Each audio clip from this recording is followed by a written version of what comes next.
The idea to make Hot Pursuit 2 came from the fans out there. There was an overwhelming pent-up demand that we've listened to that said we want the next Need for Speed, so we did it. The features that set Need for Speed Hot Pursuit 2 apart from all the other racing titles are the lineup of exotic cars, the sense of speed, the cops, the sense of adrenaline and excitement. It is one of the fastest, if not the fastest, racing game out there. The level of detail in our game is pretty impressive at this point. What we try to do in this game is to take it one step further. Every one of the cars is built like it would be in real life. Each of the panels is separate, each of the lights is separate. There's an interior, there's an engine, there's a trunk. The way we created the cars is probably the most basic of modeling techniques. We would take 4 planes and map each plane with a side, top, back, and front view. The reason why we chose this method is that a lot of the cars were not introduced to the market until this year, and the only reference we had were photographs. I'd say the biggest feature of all the tracks as a whole are the multiple paths and the ability to use multiple paths, and in some cases almost drive anywhere you can possibly drive within a track. A lot of other racing games kind of keep a person confined to a wall structure. We tried to let people go as far as possible, making as many things in the environment as interactive as possible as well, which was probably the toughest part about making these tracks. Traditionally, Need for Speed has had more open road environments versus closed road or circuit type of environments. But this actually gives us a lot of freedom to add shortcuts, to add jumps. What Need for Speed does is it really lives up to the name of the brand, which is the Need for Speed. One of the new things that we created for Hot Pursuit 2 this year was event trees, and instead of just having a bunch of tracks that you can go to and race different cars in different classes, what we really tried to do is give you different events with different varieties of cars and classes and different challenges. We have 2 of these event trees with more than 30 events in each one that allow the game player to either race with cops or race against each other in pure racing without having to have cops there. As you become better as a player, we start to throw bigger and tougher challenges at you that make it a little bit harder for you to be successful. It's really a competitive method to win the game and collect all the great prizes. Track design usually starts from producers level. They come to us, they give us requirements on what exactly the track they want us to design. They define a location, they define length, difficulty, and that all determines pretty much how the track is laid out. A lot of special effects we're using to make the cars look more real are something you're going to see in every time you play the game, like the environmental reflection. As you drive through a forest, you see the trees rolling over the top of your car, or as a person walks by, you see that in the side. The mid-mapping was a tough one, but we came up with an excellent set of tools that allowed us to do the mid-mapping, which basically smooths the textures out over distance so that they don't seem as shimmery in the distance. The inspiration for the new zone cameras was to create a movie-like atmosphere while driving in the game.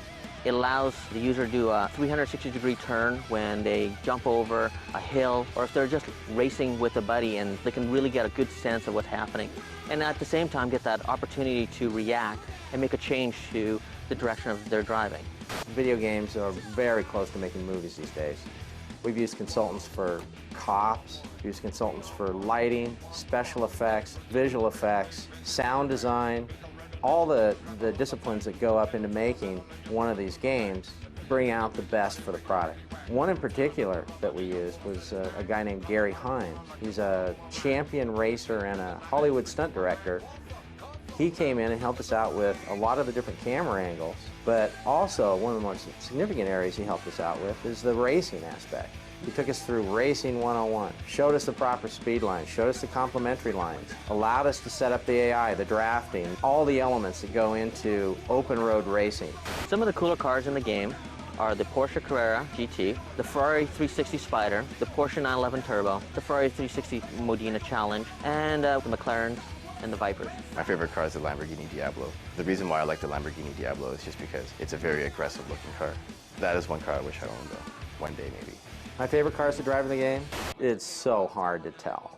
There's so many favorites. But I suppose if I could pick out 2 favorites, they would be the Ferrari 360 Spider. That car is cool. There's one even better experience, and that is racing the fastest car in the game, the McLaren F1. It can go 240 miles an hour, and you can get it up to that speed on some of the tracks in some places. That's what Need for Speed's all about. That car represents the epitome of what a Need for Speed game is. The most exciting part of Need for Speed Hot Pursuit 2 has got to be the police chases. Driving down the windy road and having 3 or 4 cops on your tail, knowing that there's a speed block coming up, knowing that there's a spike strip in the road, trying to navigate the best line and avoid all the obstacles makes for a really adrenaline-filled sort of edge-of-your-seat race. I think the music fits the whole concept great. It's the energy of it. It's just driving around like a lunatic and having a ball. Fits perfect. I definitely see a really cool trend for music to be integrated with video games. I think it is a terrific way, a terrific platform to get bands out into the public, especially because the main listening group for music are kids.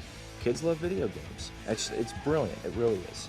Doing the motion capture for this was a lot of fun. You know, doing something like this, where you get all the attention of a lot of cool, friendly people that know what they're doing. It's just great. You move it right along. It's a cool environment. It's terrific. I'm excited about it. Most of us had been consumers of Need for Speed until we actually got to work on Need for Speed. So we got to take the Need for Speed got to take it to the level that we wanted to take it to, being consumers of the product. The most fun part of making Hot Pursuit 2 has been the interaction with the people. You have the most incredible, committed, feisty game players that you'll ever run into. You have these people that they want to make the game for themselves. 31 County. I copy 31. Turning on a speeder that just flew by me.